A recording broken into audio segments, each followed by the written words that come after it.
പൃഥ്വിരാജിന്റെ ഖലീഫ റിലീസാകാൻ പോകുമ്പോൾ വലിയ പ്രതീക്ഷയിലാണ് ആരാധകരും കേരളത്തിലെ സിനിമാ ആസ്വാദകരുമൊക്കെ. ഏറെ നാളത്തെ കാത്തിരിപ്പിനൊടുവിൽ സിനിമയുടെ ട്രെയിലർ കഴിഞ്ഞ ദിവസം റിലീസായിരുന്നു. എന്നാൽ ട്രെയിലറിനേക്കാളും പ്രേക്ഷകരിൽ ഹൈപ്പ് ഉണർത്തിയത് അതിനു മാസങ്ങൾക്ക് മുമ്പ് വന്ന ഖലീഫ ഗ്ലിംസ് ആയിരുന്നു. ഇന്ദ്രൻസിന്റെ കഥാപാത്രത്തിന്റെ നരേഷനിലൂടെ മുൻപോട്ട് പോകുന്ന ആ വീഡിയോയുടെ ഹൈലൈറ്റ് തന്നെ കൊഫെ പോസ എന്ന ഒരു ആക്ടിനെ കുറിച്ച് അദ്ദേഹം വിവരിക്കുന്നതായിരുന്നു. ഇന്ദിരാഗാന്ധിയെക്കുറിച്ചും വരദരാജ മുതലിയാരെക്കുറിച്ചും ഹാജി മസ്താനെക്കുറിച്ചും ഒക്കെ പറയുന്നത് കൊണ്ട് തന്നെ സ്മഗ്ലിംഗും സ്വർണ്ണക്കടത്തുമായി ബോംബെ അധോലോകം അവർ അടക്കിവാണ കാലഘട്ടത്തിലെ കാര്യങ്ങളാണ് അദ്ദേഹം വിവരിക്കുന്നത് എന്ന് നമുക്ക് മനസ്സിലാകും. എന്താണ് ഈ കൊഫെ പോസെ? 1974 ഇന്ദിരാഗാന്ധി പാസാക്കിയ conservation of foreign exchange and prevention of smuggling activities act എന്നതിന്റെ ചുരുക്കപ്പേരാണ് കൊഫെ പോസ.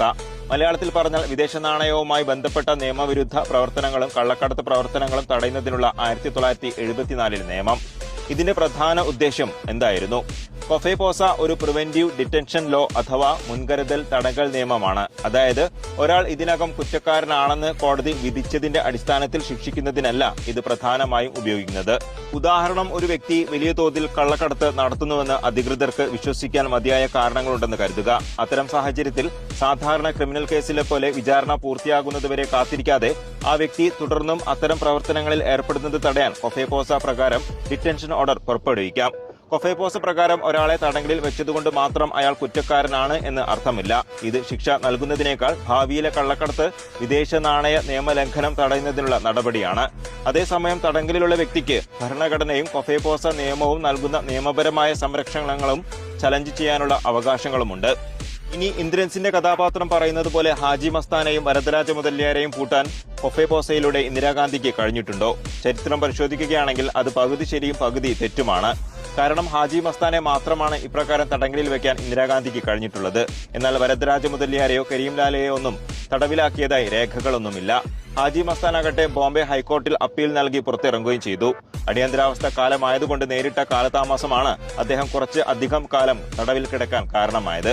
ഇനി പ്രേക്ഷകർ ഏറെ പ്രതീക്ഷയോടെ ആകാംക്ഷയോടെ കാത്തിരിക്കുന്ന മാമ്പറക്കൽ അഹമ്മദ് അലി എന്ന മോഹൻലാൽ ചെയ്യുന്ന കഥാപാത്രത്തിലേക്ക് വരാം.